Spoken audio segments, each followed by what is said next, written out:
My name is David Roxendal and I'm 40 years old and I live in Sweden. Currently we are living on a farmland that is 3 years old for us, and our project is kind of becoming one with the young forest around us and growing together with it. We have trees, gardens, building projects, and over time we're building resources here on site.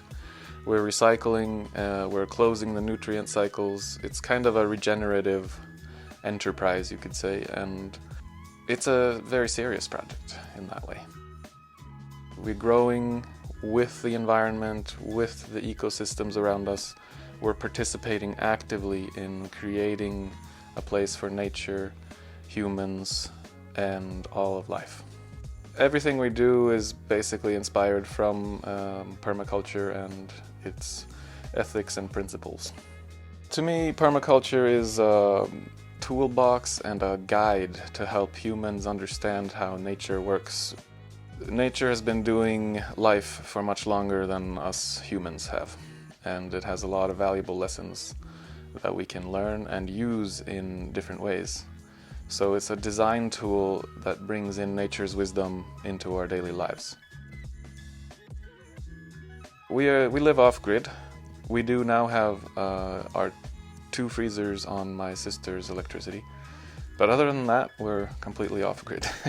We actually have a power line that runs right outside our house here, and connecting to it would cost something like 100,000 crowns, plus a bunch of long processes and legal things, so we decided to just go for it and try to be off-grid, and it works really well. We have solar power 9 months of the year, and in the winter we have to complement with running a generator approximately 1 hour a day.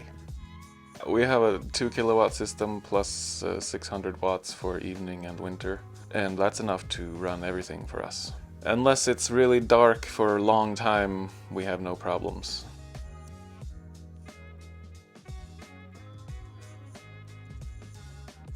The heating is mostly firewood. We gather our own firewood as much as we can and let it dry. That's our main heat source, and then for water we found a spring well in the forest back here. We didn't know it was there when we bought the place, but we found it in the jungle and did a water test, sent it in, and the results were really good. So we have a beautiful water source that we can pump up to a water tower we made on the hill. And from there it's gravity fed to the outdoor kitchen, this house, and like everything downhill from there. Living off-grid, especially in this Scandinavian climate, is really physically demanding. It can be quite tough, and you can't be lazy. You have to just wake up and do stuff all day. Even if we're not working so much for money, we're working or playing life's games here at home. Actually, before we bought this place and we're just looking around to see if it was something we were interested in, we saw the beaver dam finally, and it was like, wow, there is so much water and so much life up here at the highest point on this property. And when we saw that beaver dam, that's when we're like, yep, we're gonna try and buy this place. And I see beavers as ecosystem builders of the best kind. Like, talk about skilled natural builders. They take sticks, they put them in different directions, they put some mud, and pretty soon you have a whole new wetland. For us, the beavers are amazing, and we just love all the ecosystem benefits that trickle down from the effects of them being here. The neighbors maybe aren't as happy because in their fields it's getting a little too wet in one corner, so they send out hunters actually every year to try to shoot them. So everyone has a different attitude towards wildlife and the services they can provide. One of our volunteers saw them shoot 1 or 2 beavers. They were a little family, and then after they got shot, we think it's like the big papa beaver, he survived, and he moved back to this place. He was here first, and then when he had a little family, they moved up the stream. Then they got shot, and then he moved back. So now he's living on our property again, and if he stays here, then he's protected. because no one is allowed to shoot on our land without our permission. We consider ourselves to be homesteaders. We are taking care of our home, we stay at home, we grow our own food. We try to be as self-sufficient as we can, mostly on vegetables, eggs, chicken, meat. We live in a modern world and we're not trying to stay away from that. But we have our own bees, our own chickens, and our own gardens, and it's really nice to know where your food and nutrition is coming from, and really nice to know where it's going to. My relationship to money is on a very basic level. I don't want my life focused around chasing money. It seems like that's one of the major issues we have in the world, is people chasing the big dream of money. And I don't believe in that dream anymore. But we still need, of course, money to get by and buy luxury items and maybe go on trips sometime. So it's nice to have some money, and we can do that from home. I build tiny houses is my main focus. Together with other people is kind of my main hobby and work that I do here at home. I build houses both for us and for customers. I've been living in my own habitats that we've created for the last, it must be like 7 years now that we've been living in tiny houses that we made.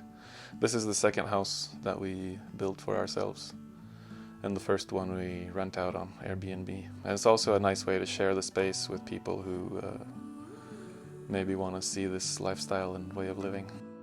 Pros of this lifestyle are like so many. You're naturally closer to being healthy, wealthy. Like, I feel rich even though I don't have much money. I feel like I have an abundance around me. Just fresh air, sunshine, a beaver dam to swim in, thousands of trees to play with. I can be at home and be on life's journey in one place and follow everything that's growing and changing and dying sometimes. One of my favorite things to do is just run around here in the forest and find like hazelnuts or apple trees. Like, you can find some pretty cool trees when you're out looking in the bush. And then I just give them more space, and I like take care of them and make sure they have some mulch and can grow nicely, get some sunlight.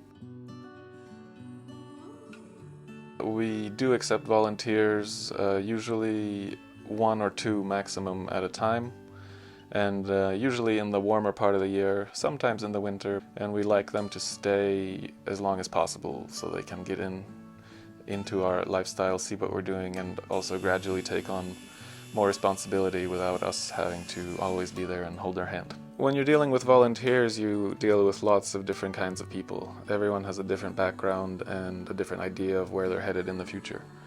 We like to attract people who would gain knowledge that they can use for real in their future lives. That's the kind of people that we like to have here, people who are really interested in living sustainably, have a genuine passion for nature and being outside. But you never know, like, everyone is different and reacts differently to this kind of lifestyle. Maybe, especially if you're from the city or something, then this is a completely new thing to be a part of, and you don't know what it's going to be like until you try. So it's really nice to invite people of all kinds and let them grow in this space, see what happens to them. And it's different for everyone, but it's usually a pretty powerful and inspiring experience for most people who come here for a while.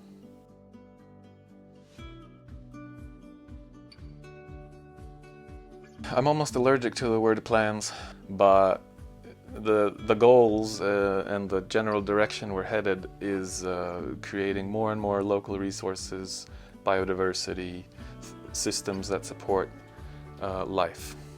That's the general direction we're headed, and within that we have parts like food forests and gardens and perennial edibles and bees and maybe some rewilding of this whole space. And it's impossible to say exactly where that's going to be when I'm dead, but hopefully there will be walnuts to eat. through time and experience, I felt like more and more is possible, both economically and like skill-wise. I've built a lot of skills and improved my business gradually. And I guess that would be something I would recommend others to do, is just start taking steps. Don't think about it too much. Go out there, get experience, build some skills, do what you think is fun. It's really important to focus on the fun stuff and not get lost in like all the I have to's and musts. I've learned the most by just following what I want to do, focusing on that, and sharing it with other people. It's simple. Take care of the earth, take care of each other, and share fairly. If you can do that, then it's gonna be an awesome ride. Though we don't have any like written mission or vision statement that I have specified very clearly, but you could say that in simple terms, we just want to walk lightly on this earth. We want to leave it better than when we got here. And it's not just for us, it's for future generations.